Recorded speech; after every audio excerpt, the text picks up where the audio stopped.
Hello, son of God, and my brother. This is your awakening. Say my mind, and you don't die. Give as you receive, and your release is certain. Today's teaching is true empathy. To empathize does not mean to join in suffering, for that is what you must refuse to understand. That is the ego's interpretation of empathy, and it is always used to form a special relationship in which the suffering is shared. The capacity to empathize is very useful to the Holy Spirit, provided you let Him use it in His way. He does not understand suffering, and would have you teach it is not understandable. When He relates through you, He does not relate through your ego to another ego. He does not join in pain, understanding that healing pain is not accomplished by delusional attempts to enter into it and lighten it by sharing the delusion. The clearest proof that empathy, as the ego uses it, is destructive lies in the fact that it is applied only to certain types of problems and in certain people. The clearest proof that empathy, as the ego uses it, is destructive lies in the fact that it is applied only to certain type of problems and in certain people.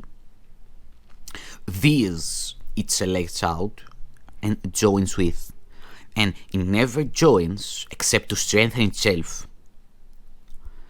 Make no mistake about this maneuver, the ego always empathizes to weaken, and to weaken is always to attack.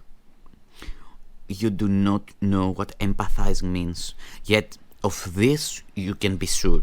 Of this you may be sure. If you will merely sit quietly by and let the Holy Spirit relate through you, you will empathize with strength, and you will gain in strength and not in weakness. Your part is only to remember this: you do not want anything you value to come of a relationship. You choose neither to hurt it nor to heal it in your own way. You do not know what healing is. All you have learned of the past, all you have learned of empathy is from the past. And there is nothing from the past that you would share, for there is nothing from the past that you would keep. Do not use empathy to make the past real and so perpetuate it. Step gently aside and let healing be done for you. Keep but one thought in mind and do not lose sight of it. However tempted you may be to judge any situation and determine your response by judging it, focus your mind only in this: I'm not alone, and I will not intrude the past upon my guest. I have invited him, and he is here, and I do nothing except not to interfere. True empathy is of him who knows what it is.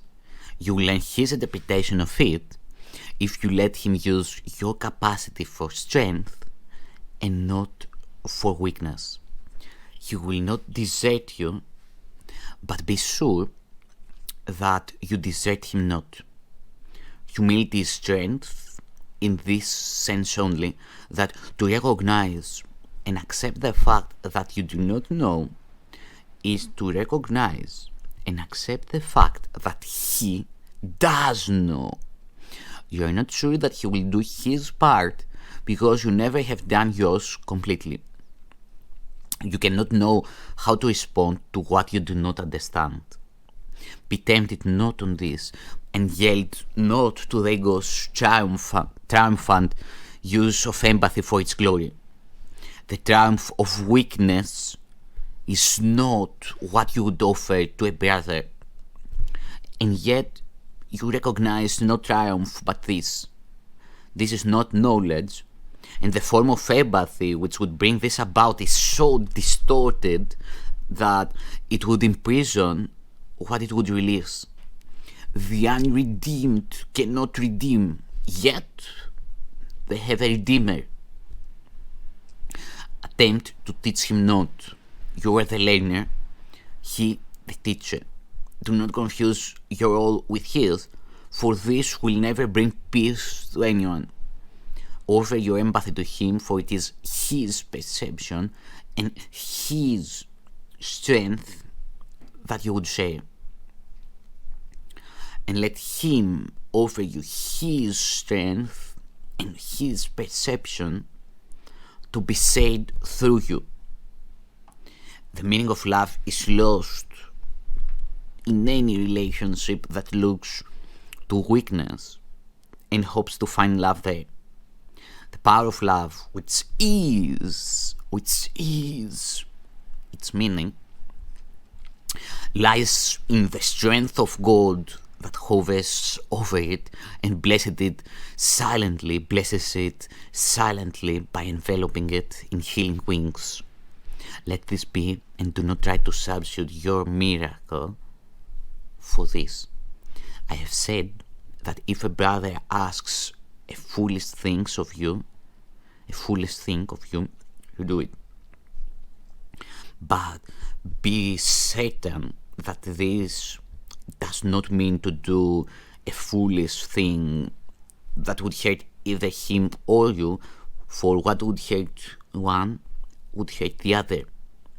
Foolish requests are foolish merely because they conflict, since they always contain some element of specialness.